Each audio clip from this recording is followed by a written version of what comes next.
দি রোমান্সিয়া buffet ইউটিউবের অনেক চটকদার বিজ্ঞাপন দেখে চলে গিয়েছিলাম আমরাও সেখানে। প্রথমেই বলে রাখি, এটা কোনো পেইড রিভিউ না। আমরা গিয়ে আমাদের কাছে কীরকম লেগেছে সেটারই অভিজ্ঞতা আজকে আপনাদের সাথে শেয়ার করব।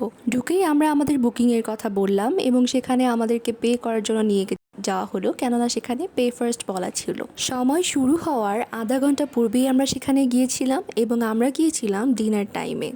পে করার পরবর্তী সময়ে আমরা তাদের চারপাশটা ঘুরে ঘুরে দেখছিলাম। পরিবেশটা আমাদের কাছে বেশ ভালোই লেগেছে। আগেই বলেছি আমরা আধা ঘন্টা আগে গিয়েছিলাম, সেজন্য তখনও তারা তাদের প্রস্তুতি শেষ করতে পেরেছিল না এবং এখানে আমরা দেখতে পাচ্ছি তারা সব কিছু পরিষ্কার করছিল। সব কিছু পরিষ্কার করার পর 7টা বাজার ঠিক 10-15 মিনিট আগে তারা সব কিছু রিফিল করা শুরু করে।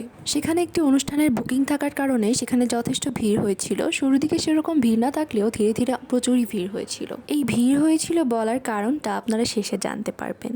সেখানে একটা বিয়ের ভেন্যু ছিল, সেজন্য আমরা সেখানে একটা বউ দেখতে পেরেছি এবং বউটা মাশাআল্লাহ অনেক সুন্দর ছিল।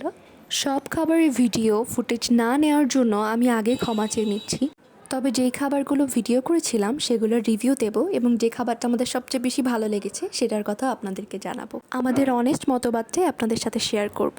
এই যে কিছুক্ষণ পরেই সমস্ত লাইট তারা জ্বালিয়ে দিয়েছিল এবং আশেপাশে পরিবেশটা বেশ মনোরম লাগছিল। প্রথমেই বলে রাখি, তাদের সবচেয়ে মজার খাবারটা ছিল কাচ্চি, এরপর চিকেন বিরিয়ানি।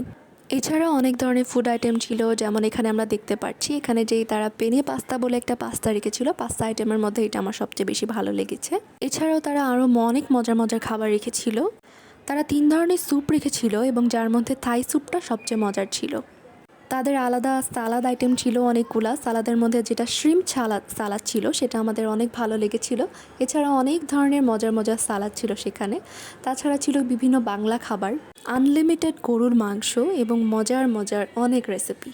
তবে সবচেয়ে কষ্ট পেয়েছিলাম আমরা ডেজার্ট নিয়ে, কারণ ডেজার্টে শুধুমাত্র একটি কেক রাখা হয়েছিল এবং অন্যান্য ডেজার্ট আইটেমগুলোও আমরা রোমান্সিয়ার কাছে যেরকম আশা করেছিলাম সেরকমটা পাইনি। কিন্তু রান্না করা ভুরিভোজ খাবারগুলো আমি বলবো অনেক মজা ছিল। তাদের একটা কাবাব সেকশন ছিল এবং সেখানে আনলিমিটেড কাবাব দেওয়া হচ্ছিল, যেটা অনেক মজাদার ছিল। তার পাশেই ছিল দোসা, ওয়াফেল আর ফুচকার সেকশন। তাদের দোসাটা আমার অনেক ভালো লেগেছে।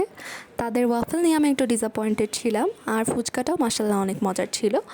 তাদের দোসার যেই ছেলেটাকে দেখতে পাচ্ছেন সে অনবরত 3টা ঘন্টা একভাবে দোসা বানিয়ে গিয়েছে, যেটা সত্যি প্রশংসনীয়। সেই যে অনেক ভিড়ের কথা বলেছিলাম, এই কারণে অতিরিক্ত ভিড়ে তারা ওয়াফেল ঠিকভাবে সার্ভ করছিল না, যেটা অনেক ডিসঅ্যাপয়েন্টিং ছিল। তাছাড়া ওভারঅল সব কিছু ভালো লেগেছে। আর এখানে আমাদের ইনি বলছে যে আমাদের চ্যানেলটাকে সাবস্ক্রাইব করে দেবেন। ধন্যবাদ।